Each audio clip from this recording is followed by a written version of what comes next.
Photo எடுக்க போயிருந்தேன்.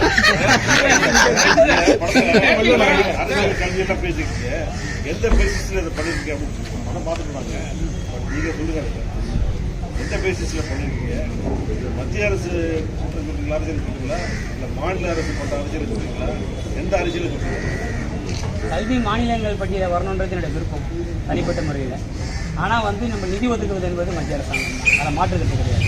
ஆனால் கல்வி இன்னைக்கு மிகப்பெரிய சிக்கலாக மாறி இருக்கு. 82,000 பள்ளிகள் என்னென்னா மூடப்பட்டுக்கின்றத ஒரு மிக மோசமான ஒரு சூழலை நம்ம பார்க்க வேண்டியது இருக்குது. இந்த சூழலில் அது முழுக்க தனியார் கல்வியை நோக்கி நகர்ந்துட்டு இருக்காங்க மாணவர்கள்.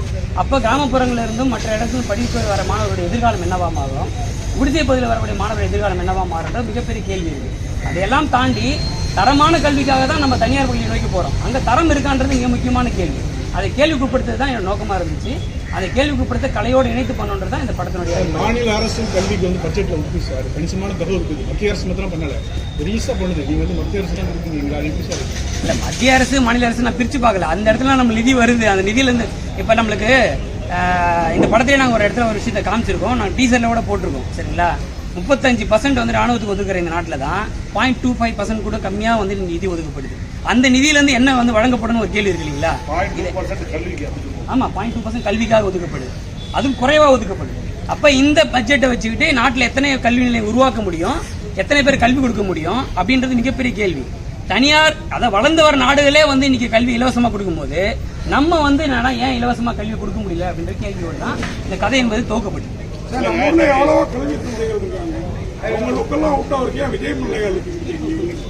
விஜய் மலையாளுக்கு இல்ல தரது இல்ல. அவர் எங்ககிட்ட வரும்போது ஒரு இதோட வந்தாரு.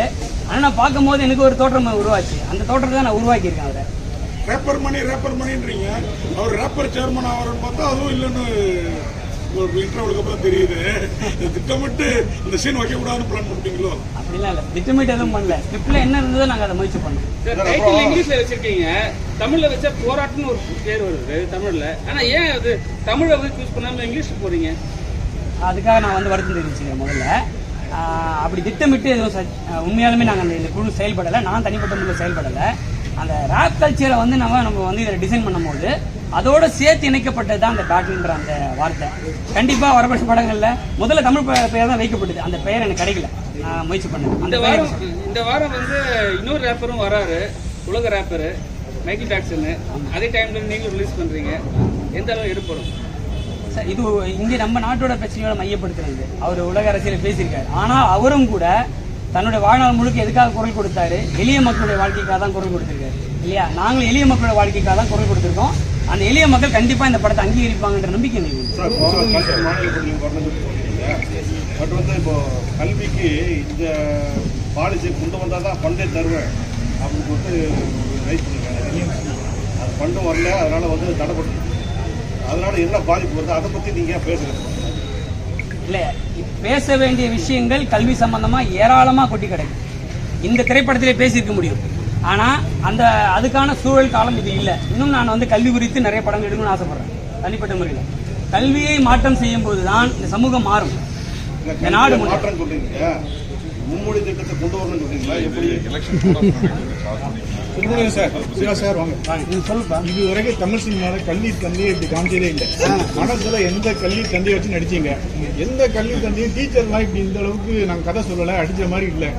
அது யார் முன்னுதாரணம் அப்படி இயல்பாக வாழ்ந்த மாதிரி இருந்தது. உண்மையாலுமே இந்த அனுபவம் எனக்கு கிடையாது. இந்த அனுபவம் முழுக்க இயக்குனரை சார்ந்தது தான். உண்மையாலுமே நான் அந்த பொண்ணெல்லாம் ஏதோ அடிச்சு கடிக்கிறேன். அதெல்லாம் அப்போ கூட இப்படிலாம் யாரப்பா நீ பார்த்தேன்னு இப்போ அந்த ஷாட்டை ஆரம்பிக்கிறதுக்கு முடியும் கேட்டேன், முடிஞ்ச பிறகும் கேட்டேன். அதனால இவர் எங்க பார்த்தாரு, யாரை இப்படி இப்ப கவனிச்சாருன்றத சொல்லணும். வேற மாதிரி இல்லைன்னா சுட்டு பிடிக்கிற ஸ்டைல வித்தியாசமா இருந்தது. அது உங்ககிட்ட எதிர்பார்க்கல. அது இந்த மாதிரி சுருட்டுனாலே அது சேகூரா தான். என்ன உடல் காசுக்கும் சேகூரா தான். சும்மா அதை 2 தடவை அந்த போட்டோ பார்க்குறோம், அதை பண்ணுறோம், அவ்வளோதான். அதுக்கும் காரணம் இவர் தான். அவர் எங்கெங்க வாங்கினாருன்ற விஷயத்தையும் நீங்கள் இவர்கிட்ட தான் கேட்கணும். ஏன்னா எனக்கு ஸ்மோக் பண்ணுற பழக்கமே இல்லை. சொல்லுங்க. அப்புறம் சேர்மன் கிட்ட மிஸ் ஒர்க் பண்றாங்க அழகழகா. சேர்மன் பண்ணலையா? யாரு அதை விட்டாதானப்பா? இங்க பாருங்க, வில்லனுங்களுக்குள்ள மிகப்பெரிய சோகமே என்னன்னா ஹீரோயின்ட்ட பேச கூட விட மாட்டாங்கப்பா. அதுங்க வேற நம்ம வந்து இப்போ டார்ச்சர் தானே பண்ண போறோம். அதனால டக்கு டக்குன்னு பண்ணுறது. ஒன்று ஹீரோ பேசுவான் அல்லது வந்து டைரக்டர் பேசுவாங்க. நம்ம தூரத்துல இருந்து பார்க்க வேண்டியதுதான்ப்பா. இந்த சோகம் எல்லா சினிமாவும் வில்லனுக்கு நடந்துகிட்டே இருக்கு. இது நீங்களாவது சப்போர்ட் பண்ணி எங்களுக்கு அந்த வாய்ப்பை ஏற்படுத்திட்டாங்க. ஏன்னா தொடர்ச்சியா உங்க வில்லன் கேரக்டரே போடுறாங்க, அது செட் ஆயிட்டீங்களா இல்ல வந்து டேரக்டர் தான் கதை போறாங்களா? அதான் எனக்கும் புரியல. நம்மள போய் ஒரு பயங்கர வில்லனா நினைக்கிறாங்களேன்றது. இதுக்கு முன்னாடி வந்து பண்ண வில்லன்லாம் வந்து சிறிய அளவுல தான் அண்ணனோட நான் பார்த்த வரைக்கும் அப்படிதான் இருந்திருக்கு. ஆனா இதுலதான் முழு வில்லனா அவரை வந்து கட்டணும். அதாவது நான் சொல்லிட்டே இருப்பேன் எப்போதுமே ரொம்ப சாஃப்டான ஆட்கள் வந்து அதான் அது எப்படி சொல்லுவாங்கன்னா ஒரு காமெடியன் வந்து வில்லனா நடிச்சாங்கன்னா பயங்கரமா இருக்கும். இப்போ நீங்க வந்து அபூர்வ சாகர் பாருங்க வந்து நாகேஷ் வந்து சரியான வில்லனா வருவாரு. அதே மாதிரி வில்லன்கள் வந்து காமெடி பண்ணா ரொம்ப சூப்பரா இருக்கும். நீங்க நம்பியார் காமெடி பண்ற படங்களா பார்த்து ரொம்ப சூப்பரா இருக்கும். இது வந்து அந்த மாதிரி நம்மள ஒரு காமெடினா வில்லன் ஆக்குறாங்கன்னு நினைக்கிறேன். அப்படிதான் நம்ம எடுத்துக்கணும். சரி ரைட்டு, எதா இருந்தாலும் அது ஒரு சினிமா தானே அப்படின்றது கடந்து போகும். தம்பி உண்மையாக நீங்கள் ரேப் பாடகரா இல்லை நல்லா பண்ணியிருந்தீங்க.